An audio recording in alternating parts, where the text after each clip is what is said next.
Assalamualaikum warahmatullahi wabarakatuh. Salam sejahtera untuk kita semua. Perkenalkan, saya Tika Safira dan rekan saya Muhammad Fikri Imbar. Kami akan membahas mengenai bow tie analysis. Baik, yang akan kita bahas dalam video ini yaitu definisi mengenai bow tie analysis, kemudian ada fungsi dari bow tie analysis, ada kelebihan dan juga kekurangan, cara membuat BTA, interpretation, serta penerapannya. Baik, memasuki introduction mengenai BTA. BTA sendiri awalnya disebut butterfly diagram karena bentuknya yang mirip dengan dasi kupu-kupu. Sebenarnya apa sih BTA itu? BTA merupakan teknik yang merujuk pada suatu diagram berbentuk dasi kupu-kupu yang menggambarkan atau memvisualisasikan peristiwa resiko yang akan Anda hadapi secara sederhana.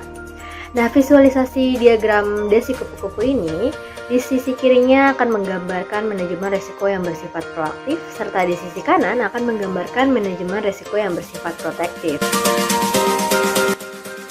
Lebih jelas terlihat pada gambar ini, di mana BTA seringkali disebut sebagai kombinasi dari metode FTA dan juga metode ETA.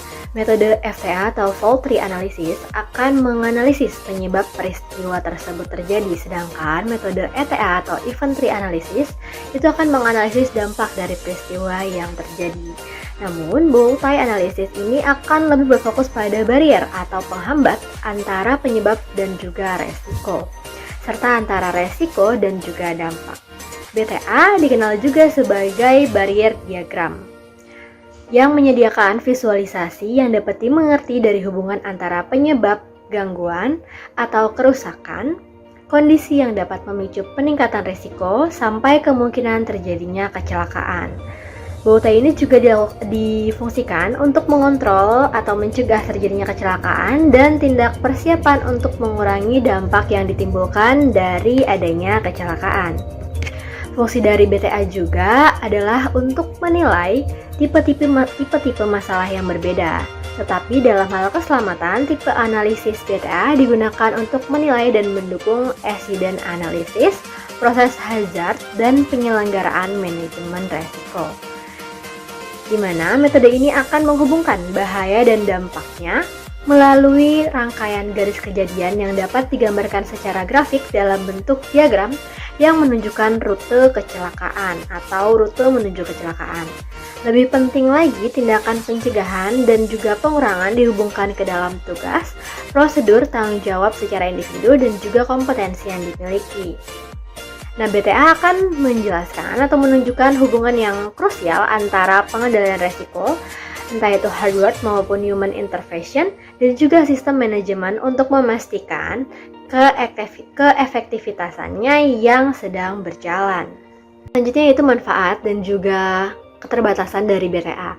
Manfaat dari BTA adalah dia ini sangat efektif untuk analisis proses hazard awal, kemudian dapat mengidentifikasi high probability dan high sequence event, dapat diaplikasikan dari penggabungan FTA dan juga ETA, kemudian dapat merepresentasi penyebab peristiwa skenario resiko yang berbahaya, kemungkinan hasilnya, langkah-langkah untuk mencegahnya, mengurangi atau juga mengontrol bahaya. Selanjutnya, BTA juga merupakan pengamanan, identifikasi, dan dievaluasi, sehingga dalam aplikasinya lebih mudah untuk melihat apa saja kesalahan atau kegagalan resikonya. Nah, keterbatasan dari BTA yaitu tidak dapat memodelkan beberapa penyebab kesalahan yang terjadi secara bersamaan. Selanjutnya, tidak dapat memilah kontrol mana yang lebih penting dibanding kontrol lainnya, serta sangat bergantung kepada pengalaman dan partisipasi aktif dari tiap personilnya, di mana BTA ini juga merupakan analisis kualitatif. Baik, ya saya Muhammad Fikri Imbar Ramadan dari kelompok 6. Ya, di sini saya akan melanjutkan mengenai typo analisis. Jadi untuk cara penggunaannya ini atau cara pembuatannya ini, langkah pertama yaitu kita harus menentukan dahulu bahayanya atau hazard. Jadi penentuan bahaya atau hazardnya ini yaitu dimulai dengan menentukan suatu bahaya, baik sesuatu hal, baik di dalam ataupun di sekitar, atau bagian dari organisasi yang memiliki potensi menyebabkan kerusakan atau kerugian. contoh-contoh aspek berbahayanya itu banyak, misalkan perbuatan dari tenaga kerjanya ataupun potensi kecelakaan dari lingkungannya, bencana alam itu juga termasuk ya. Seperti yang kita lihat pada gambar di bawah ini, untuk bahayanya itu ditandai dengan warna kuning bergaris sini. Nah, ini contoh-contohnya, yaitu bekerja dengan bahan atau material yang mudah meledak, bekerja di tempat atau lingkungan yang tinggi, kemudian hingga mengendarai mobil, karena itu termasuk bahaya dari perbuatan itu sendiri atau karakteristik. Oke, itu untuk yang bahaya. Kemudian yang kedua yaitu peristiwa puncak atau top event. Jadi top event ini yaitu suatu peristiwa yang terjadi ketika sebuah bahaya yang sudah diidentifikasi itu terjadi. Caranya itu menentukan, kita itu harus dapat memprediksi dan menentukan peristiwa puncak apa yang akan mungkin terjadi. Di sini biasanya yaitu risiko terburuk atau risiko puncaknya. Pengertiannya itu keadaan atau situasi ketika kontrol atau penanganan terhadap bahaya tersebut hilang. Jadi untuk peristiwa puncak ini atau top event ini berkaitan erat dengan bahaya, seperti yang kita lihat pada gambar berikut, yaitu di sini kan masing-masing ada garis langsung ya. Peristiwa puncak ini ditandai oleh garis-garis yang berwarna merah. Seperti bahayanya yang pertama yaitu kan bekerja dengan material yang mudah meledak. Kemudian peristiwa puncaknya yaitu dapat meledak. Jadi mudahnya ini peristiwa puncak merupakan tindak lanjut dari bahaya yang tidak direspon atau tidak dilakukan pencegahan. Baik, langkah ketiga untuk membuat Taibao analisis yaitu dengan menentukan penyebab atau cause. Jadi penyebab di sini adalah segala sesuatu yang dapat menyebabkan peristiwa puncak terjadi. Satu peristiwa puncak dapat memiliki lebih dari satu penyebab. Untuk menentukan penyebab ini, hindari menggunakan formulasi yang umum seperti mulai dari kesalahan manusia, kegagalan sarana dan prasarana. Nah, jadi untuk memulainya ini kita harus menggunakan formulasi yang spesifik dan konkret dengan cara mampu mengenali seperti kesalahan manusia apa sih yang sangat berpotensi untuk menyebabkan peristiwa puncak atau top event ini terjadi, seperti itu. Kalau kita punya penyebab yang spesifik, maka dapat ditentukan tuh kontrol untuk menangani penyebabnya.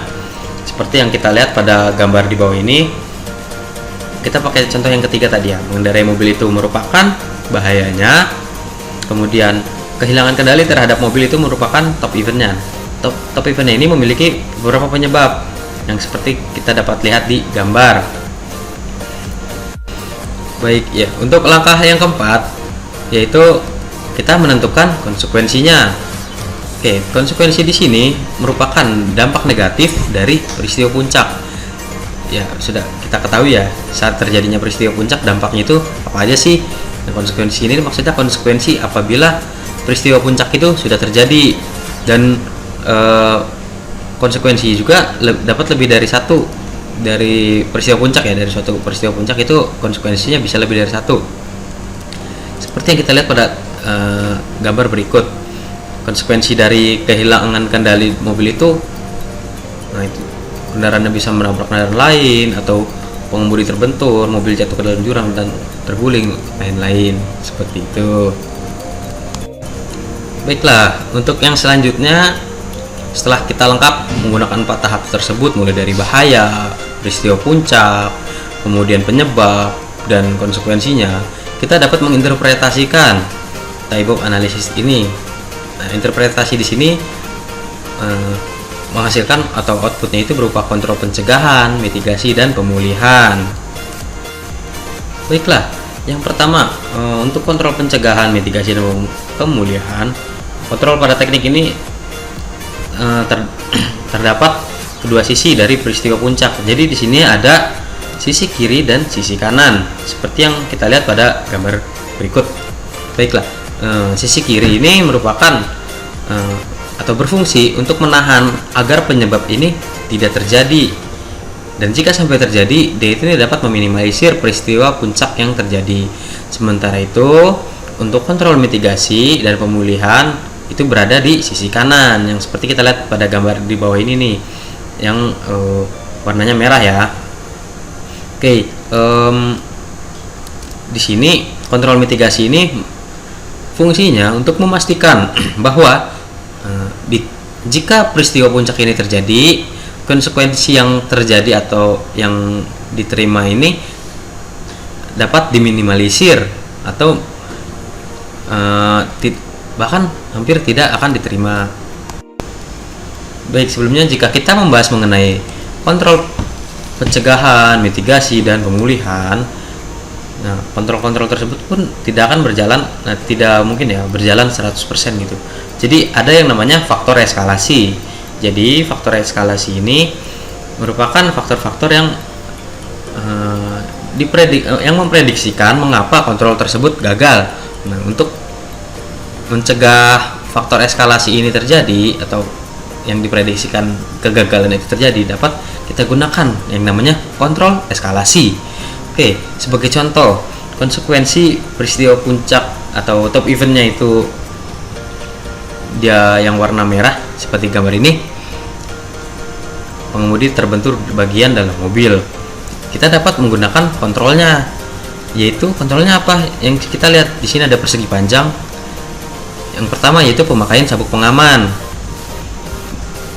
Kemudian tidak sepenuhnya pemakaian sabuk pengaman ini pun dilakukan oleh semua pengemudi. Jadi kita dapat menambahkan kontrol eskalasi berikutnya seperti pemasangan airbag, ataupun kita dapat meminimalisir konsekuensi yang terjadi, atau kita dapat mengalihkan. Jadi kontrol eskalasi ya di sini menggunakan indikator pengingat penggunaan sabuk pengaman. Jadi seharusnya konsekuensi itu kita ke merah, pengemudi terbentur bagian dalam mobil, ini dapat kita minimalisir. Paling hanya saja sistem pengingatnya menyala, kemudian mengintervensi sistem kendaraan, itu bisa dibuat. Nah, inilah yang disebut sebagai kontrol eskalasi untuk menyelamatkan kita semua. Oke, kemudian yang terakhir penerapan dari Taibo Analysis di sini. Kita dapat lihat penerapannya ini merupakan gabungan dari sebelumnya. Kita mulai dari bahaya, kemudian peristiwa puncak atau top event, konsekuensi, penyebab, kemudian kontrol pencegahan, mitigasi, pemulihan, juga faktor eskalasi, kontrol eskalasi. Di sini kita gunakan semua. Jadi karena masing-masing seperti konsekuensi dan penyebab ini berbeda-beda ya, dan ada yang dapat diminimalisir menggunakan faktor dan kontrol eskalasi, maka di sini kita banyak. Nah, inilah mengapa yang disebut sebagai Taibo Analisis, karena bentuknya ini ya. Oke, terima kasih. Saya dari kelompok 6. Semoga ilmu mengenai Taibo Analisis ini bermanfaat bagi kita semua. Assalamualaikum warahmatullahi wabarakatuh.